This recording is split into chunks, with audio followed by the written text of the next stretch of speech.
Donc, comment se préparer à fuir si on habite en France, l'Allemagne, l'Italie et les pays de l'Est? Donc, dans cette vidéo, je vais vous parler rapidement des prophéties qui datent d'un siècle sur Marie-Julie Jaïni et celle de l'abbé Souffrant au sujet de l'invasion russe en France et les zones qu'il faut éviter. Si vous habitez Paris et sa région, la Côte d'Azur et toute la partie rouge sur cette carte, cette vidéo va vous intéresser car c'est sûrement pour ce mois de juillet 2022 que sera lancée cette invasion russe communiste pour commencer les 3 ans et demi de tribulation. Je suis Stéphane Lapaz et je vous recommande de souscrire à ma chaîne pour cliquer sur le pouce pour m'aider à ranker cette vidéo et souscrire à ma chaîne qui est victime de censure.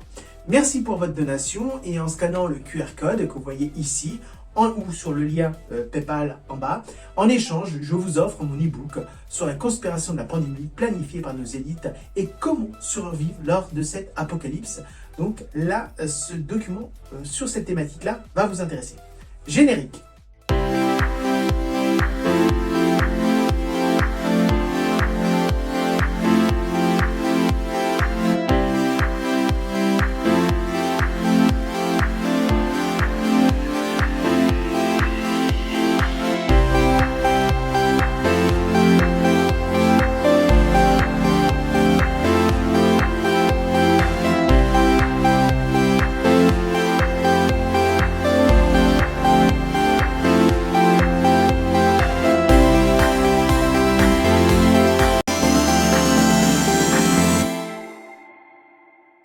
D'abord, je vais vous parler des prophéties pour prendre conscience de la gravité de la situation.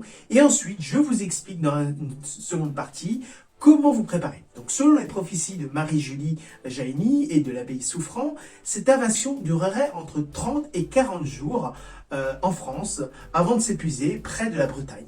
Mais la moitié de la population française sera décimée. Donc il y aura beaucoup de villages fantômes en France, mais aussi en Italie, en Allemagne, dans les pays de l'Est, en Europe. On va nous refaire la même boucherie qu'en 1997 et 1998 avec les massacres d'Algérie, avec les faux terroristes islamiques non circoncis qui, certains d'entre eux, donc c'était des mercenaires arabes qui portaient de fausses barbes pour certains et qui entraient la nuit dans les villages et tuaient tout le monde pour que les gens se détournent de la religion. Je vous renvoie sur ma vidéo sur les fêtes sataniques où je démontre que 100% des dates suivent le calendrier satanique ou la numérologie satanique dans le cas des massacres d'Algérie. Donc sachez qu'il y aura 4 villes en France qui disparaîtront par des tirs atomiques, comme par exemple Paris et sa région. Pour Marseille, ce sera englouti par un tsunami provoqué par l'explosion d'une bombe sous-marine, comme le disait Nostradamus, qui disait que Marseille sera sous les eaux.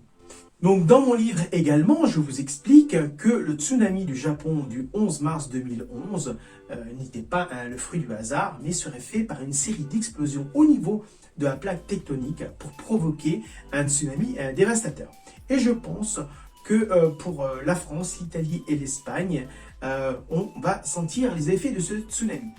Bordeaux sera détruite par une autre explosion, Lyon sera également ravagé. Donc si vous habitez ces zones en rouge qui seront brûlées ou détruites, fuyez avant le 14 ou 18 juillet 2022 pour vous réfugier à la campagne dans les refuges en bleu que vous voyez sur cette carte. Ces zones en bleu n'ont aucun intérêt militaire stratégique pour les Russes.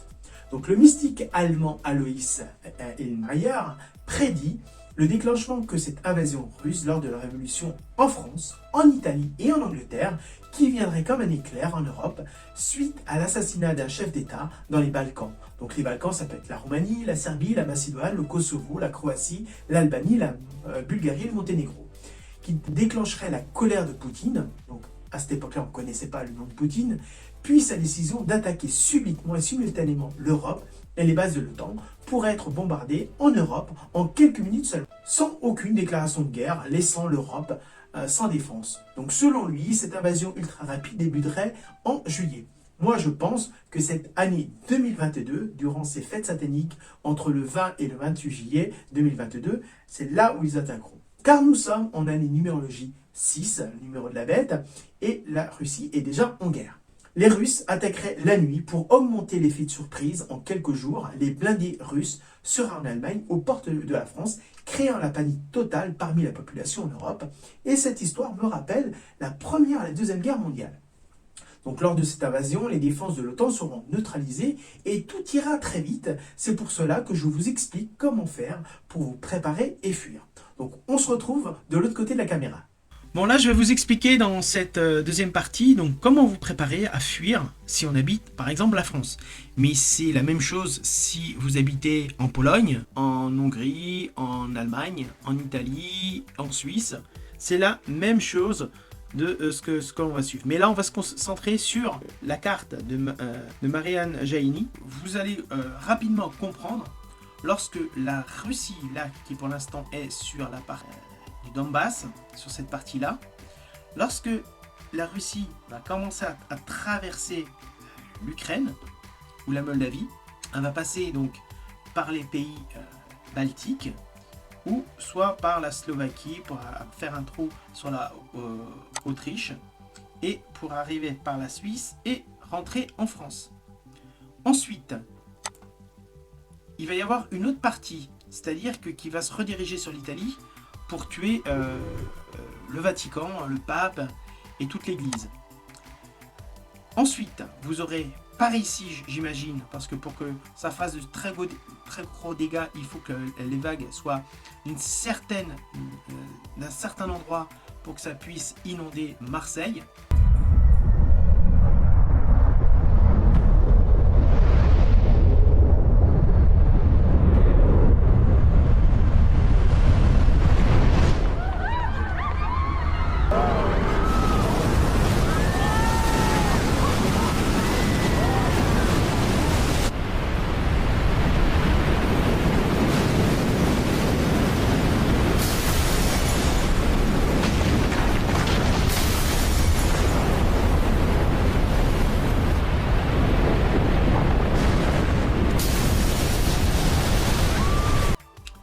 Donc peut-être que ça sera peut-être un petit, pas sur cette partie-là, mais peut-être un petit peu plus, je ne sais pas. Mais ensuite, quand il va y avoir le débarquement des Russes, on va dire grosso modo, il y a 3 axes, Sainte-Marie de la Mer, la Seine-sur-Mer, mais vous aurez également le côté Narbonne, ça va être envahi, et ensuite une partie va remonter vers le nord. Mais bon, là j'ai fait une grande flèche pour que vous puissiez comprendre que toute cette partie-là, on va dire, va être prise par les Russes. Donc qu'est-ce que ça fait si une bombe nucléaire, comme ce que disent les prédictions, parce qu'il y a 2 prédictions qui disent qu'il y aura d'une partie une bombe qui va partir du côté d'Orléans et une de province atomique russe, tout ça c'est rasé. C'est-à-dire qu'il n'y aura pas une seule vie. Les prophéties disent qu'il restera 8 âmes sur Paris. Donc sur les alentours, ça je ne sais pas.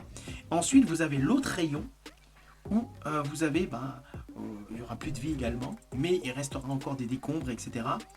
Mais c'est-à-dire que c'est à la porte de Chartres, donc c'est-à-dire 90 km. Donc ça fait quand même un peu plus de la région parisienne qui va être détruite. Donc c'est pour ça que je vous invite à fuir rapidement Paris. Mais bon, Paris, ça peut être Bordeaux également, etc. Donc moi je vais vous expliquer comment partir avec intelligence, pas partir comme des fous. Donc moi ce que je vous invite, même si c'est pas pour cette année, admettons que c'est pour l'année prochaine, mais entraînez-vous déjà cette année, d'accord? Donc partez en vacances entre le 14 et le 18 juillet. Donc moi si j'étais vous, je partirais avant le 14 juillet. Et si vous êtes d'origine maghrébine ou africaine, moi c'est simple, clair, net et précis. Moi si j'étais maghrébin ou africain, je prends ma famille, mes valises, je prends les avions, je me barre au bled, je sais que ça va péter et je préfère aller vivre dans un bled paumé et refaire une nouvelle vie que être en centre. Donc si vous êtes d'origine italienne ou des pays de l'Est, donc ça vous avez compris, il ne va pas falloir retourner dans vos pays. Et si vous êtes d'origine espagnole ou portugaise, partez maintenant si c'est possible pour ce mois de juillet. Et si vous êtes d'origine française, donc on sait que maintenant c'est direction Bretagne. Donc pour les Antilles, pour les dom-toms, ça peut être repartir aux Antilles, la Réunion, la Polynésie, ou en Afrique, et ben, si vous parlez anglais, ben, partez en Irlande. Là, au moins, ça sera beaucoup mieux que si vous partiez en Angleterre. Si vous, en particulier si vous parlez anglais. Mais il y a des prophéties qui disent que les volcans qui dorment, qui sont éteints, vont se réveiller. C'est-à-dire que tout le Massif central, les Alpes et les Pyrénées vont se réveiller de nouveau. Les volcans vont se réveiller de nouveau. La question que je me pose, est-ce que partir aux Antilles ou à La Réunion, sachant qu'il y a des volcans, c'est judicieux. Donc vous achetez vos billets d'avion ou le ferry, si vous partez au Maghreb par exemple, avec, si vous n'avez pas de voiture, vous prenez une valise. Ça dépend où vous allez. Si par exemple vous partez en Irlande, il vous faudra une valise été, une valise hiver. Si vous partez au Maghreb, les vêtements, les doudounes, etc., je pense pas que vous en ayez vraiment besoin. Même s'il y a des bombes nucléaires, il y aura quand même un hiver. Ça, il faut le prendre en compte, qu'il va y avoir par la suite, il va y avoir un hiver qui va se faire. Donc moi, si j'étais vous, si vous avez une berline par exemple, revendez votre véhicule par un van au diesel.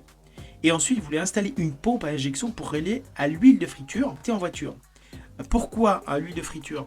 Parce qu'il y aura sûrement plus de stations d'essence, elles seront toutes vides.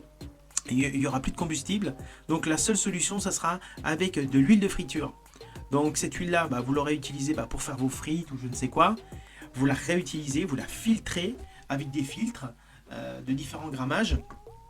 Et ensuite, vous la mettez en combustible. Donc là, je vous montre tout de suite une vidéo qui vous explique rapidement comment transformer votre voiture. Une marque Bosch, la pompe à injection est de marque Bosch. Ouais. Ce sont les seuls qui tiennent le coup, Ouais. à coup sûr. Toutes les autres, elles cassent un jour ou l'autre. D'accord. Donc, on peut le faire assez bien. C'est-à-dire, qu'est-ce qu'on peut faire? On peut le régler pour qu'il tourne à l'huile. D'accord. Et quand il sera réglé pour tourner à l'huile, il ne sera pas obligé de tourner à l'huile. Il peut tourner avec tous les carburants qui conviennent au diesel. D'accord. C'est-à-dire, comment on fait ça? Est-ce que ça a un prix et... On verra ça, oui. Oui, ça a un prix, mais c'est pas très cher. Et surtout que ce sera fait définitivement. Et jamais, avec les réglages que je fais, que ce soit pour l'huile ou pas, il n'y a eu un refus au contrôle technique à la pollution. Jamais. D'accord. Voilà. Et puis ça tient. C'est fait pour durer. Alors, est-ce que tu peux nous expliquer? C'est-à-dire, comment on va faire, ce qui va se passer? D'abord, je dégage pour avoir accès à tout ce qui est nécessaire de déposer. Puis, je passe un coup de wet spirit, par exemple, sur le moteur pour bien le nettoyer et bien être propre. Ensuite, je dépose les injecteurs. Quand les injecteurs sont déposés, on peut vérifier l'état des bougies de préchauffage en mettant le contact, on les voit rougir. Et ensuite, je contrôle les compressions du moteur. Puis, je démonte, je vérifie les injecteurs dans l'état où ils sont. Je les démonte, je les rôde et je les fais monter par ajout de petites rondelles calibrées. Au niveau du ressort intérieur, je fais monter les injecteurs à 200 bars de pression. Et puis on remonte tout ça. On met ça au point, ça marche. Et il faut aussi avancer un tout petit peu le moment de l'injection de la pompe. Parce que quand on monte les injecteurs à 200 bars, la pompe prend un petit peu de retard à l'injection. Donc il faut équilibrer tout ça. Et ce sera tout en équilibre, tout en harmonie, et ça va marcher correctement. Ensuite, si vous avez votre moteur biodiesel, vous passez par, donc vous transformez votre berline, vous l'achetez par un van. Donc ce van-là, si vous êtes 4 personnes, donc 2 sièges ou 3 sièges à l'avant et puis un derrière, et puis tout le reste, c'est pour stocker. Mais vous allez vous rendre compte que si vous avez été dans une maison, ça ne sera pas évident. On accumule tellement de choses et plus on est de personnes, plus il faut stocker. Donc j'imagine que tout ce qui est doudoune, tout ce qui prend du volume, au-dessus, vous prendrez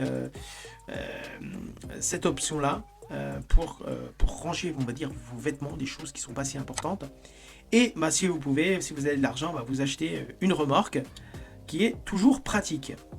Et également, retirez bien sûr le peu d'argent que vous avez parce que les banques vont couler. Revendez des objets actuellement qui ne vous serviront pas. Une télé, une chaîne Hi-Fi, une Xbox, c'est le truc qui sert à rien. Au moins gardez une radio à pile, ça c'est au moins quelque chose d'important d'avoir des informations. Ensuite, ce que je vous invite à faire, faites-vous un passeport. Donc passeport individuel ou familial si vous êtes en famille, plus la carte européenne d'assurance maladie. Parce qu'on ne sait jamais, dans la zone où vous habitez, si vous devez partir dans un autre pays, au moins d'avoir par précaution ces documents-là. Je vous invite également de vous acheter un disque dur SSC. Donc ça c'est super pratique. c'est super compact, petit, et ça va vous permettre d'avoir une copie numérique de tous vos documents. Pièce d'identité, passeport, titre de propriété, vos relevés de compte, les points pour la retraite, même si je doute qu'il y ait une retraite dans ce nouveau monde, les feuilles de paye, même si j'y crois pas, mais il faut être toujours prévoyant, d'accord. Gardez les photos souvenirs quand vous étiez enfant, etc. C'est toujours important de garder une trace. Télécharger un maximum de e-book sur tout ce qui est permaculture, survivalisme et également tout ce qui est médecine naturelle avec des plantes, etc. Donc, et puis des recettes pour faire du camping, etc. Ensuite, je vous invite également à avoir un porte-bagages pour les vélos. Parce que si vous n'avez plus de voiture, vous aurez toujours les vélos avec vous pour pouvoir continuer vos tribulations. Et tout ce qui est toujours important, emmenez avec vous des casseroles et des poêles parce que avec des pierres autour, vous faites un feu de camp et vous aurez au moins. Et puis prenez aussi une grille pour faire barbecue, etc. Si au cas vous devez chasser des lapins ou je ne sais quoi, que vous ayez. Et puis prenez aussi des filtres à eau.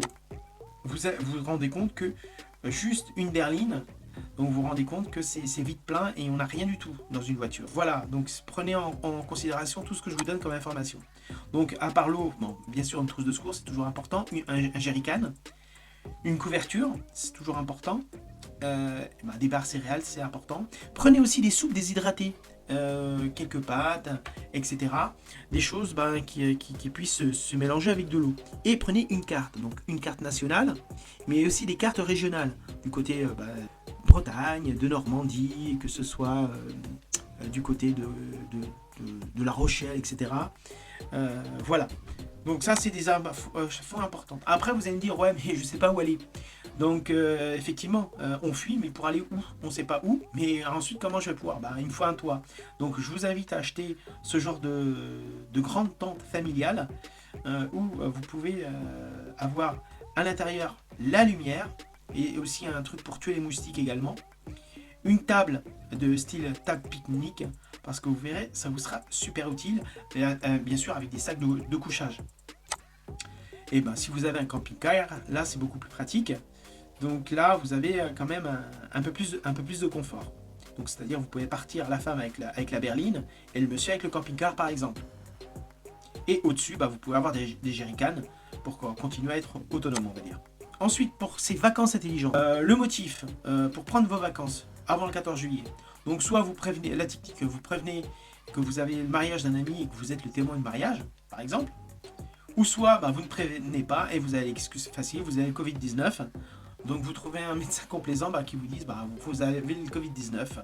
Comme ça, tous les appels, si vous avez encore un téléphone fixe, vous les reroutez ensuite sur votre smartphone pour être toujours joignable. Donc pour les Parisiens, donc vous partez du côté de Tours.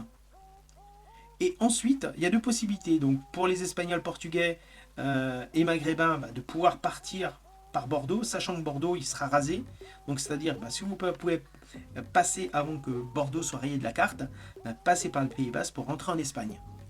Sinon, donc là, autre chose. Là, vous voyez toutes ces lignes bleues. Ce sont des lignes de voies, j'appelle ça les voies de tribulation, c'est-à-dire qu'il y aura ici différents points de zones non intéressantes pour les Russes où vous pourrez vous réfugier. Mais on voit également le sens où les gens vont commencer à fuir d'y côté. Au fur et à mesure que les Russes arriveront, les gens partiront, et pour être beaucoup plus tranquilles, ils iront jusqu'à la Bretagne. Par contre, si vous êtes portugais, espagnol par exemple, et que là, vous ne pouvez plus passer, donc vous pouvez éventuellement affréter, on va dire, un ferry, un bateau, etc., pour être en groupe de différents espagnols, portugais par exemple, et maghrébins, et africains, et de pouvoir partir, on va dire, de la Bretagne jusque Santander par exemple, ou Bilbao, ou une autre ville de la Galice au nord de l'Espagne. Donc ça c'est une autre option à prendre en charge. Et si vous passez avant les attaques, vous prenez l'autoroute, la direction de Pays Basque sans problème. Mais si au cas, pour d'autres qui souhaitent partir vers l'Irlande, bah, vous faites la même chose, affréter un bateau pour que la voiture puisse être, pour la faire traverser de l'autre côté. Donc pour réduire les coûts, il faut que vous soyez en groupe et sur place, bah, vous parlez avec des gens pour ceux qui veulent aller en Irlande pour en parler avec quelqu'un qui a un bateau, un ferry ou je ne sais quoi. J'espère vous avoir apporté mes lumières pour vous sensibiliser que nous sommes à une étape décisive. Donc si vous habitez en France, et bah, prenez vos précautions. N'oubliez pas aussi de prier. Et pour éviter cela, je vous demande une petite faveur, c'est de prier tous les jours cette prière pour stopper cette guerre en Ukraine et arrêter la Troisième Guerre mondiale. Merci de liker cette vidéo et de la partager à vos amis, à vos réseaux sociaux. Merci pour votre donation et en échange, je vous donne mon e-book et comment se préparer et quelles sont les choses à acheter pour stocker les choses à faire ou les choses à apprendre. Donc je vous invite à cliquer sur la prochaine vidéo, par exemple sur le secret de la numérologie satanique ou les fêtes du calendrier satanique pour ne pas être pris au dépourvu. Réveillez-vous et agissez.